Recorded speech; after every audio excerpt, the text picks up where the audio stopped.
Chapter 2. Keep an Open Mind, Easy Way to Control Alcohol by Allen Carr. Here's a question. If everyone believed the world was flat, would you dare to believe it was round? If 9 experts told you one thing, but one voice said the opposite with absolute clarity, would you listen? In Chapter 2 of Allen Carr's Easy Way to Control Alcohol, we discover the single most powerful tool you all need to break free, keeping an open mind. Allen Carr begins with honesty. Keeping an open mind is the toughest instruction of all. We like to think we're fair, logical, and unbiased. Yet when it comes to drinking, most of us carry deep-rooted beliefs and illusions planted since childhood. Carr reminds us, once upon a time, everyone believed the Earth was the center of the universe. Galileo was imprisoned for suggesting otherwise. Today we know better. But even now, when you watch a sunset, do you really imagine the Earth spinning away from the sun? Of course not. The lesson? You can know a fact and still perceive it incorrectly. And when it comes to alcohol, that distortion is costing us dearly. Some people say Carr's method is brainwashing. He says, no, it's counter-brainwashing. Because from birth, we've been sold the myth that alcohol relaxes us, makes us sociable, makes life more fun. The truth is the exact opposite. Just like the flat earth believers, we've been conditioned to see alcohol in a distorted way. The job of this book is not to impose new beliefs on you.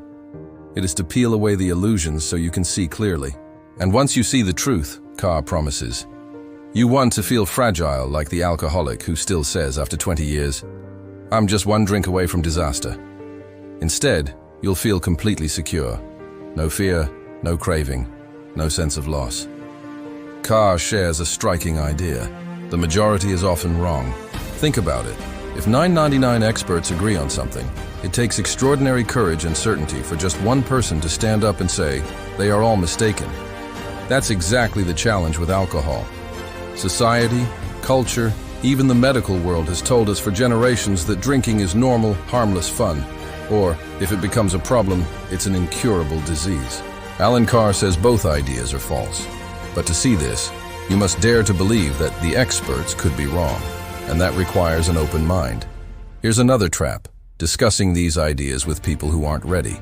Imagine trying to convince a wine enthusiast that no one actually drinks wine purely for the taste. You'd get laughed at.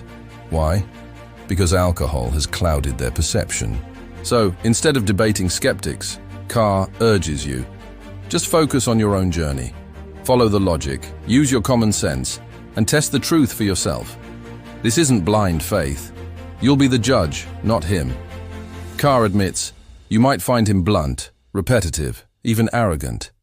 But don't let his style distract you from the message. He repeats points, not to nag, but because every drinker is different, and somewhere in those words, the key will click for you. Remember, everything in this book has one purpose only, to help you break free from alcohol. So here's the challenge of Chapter 2. Dare to keep your mind open. Dare to believe that what you've always been told about alcohol could be wrong.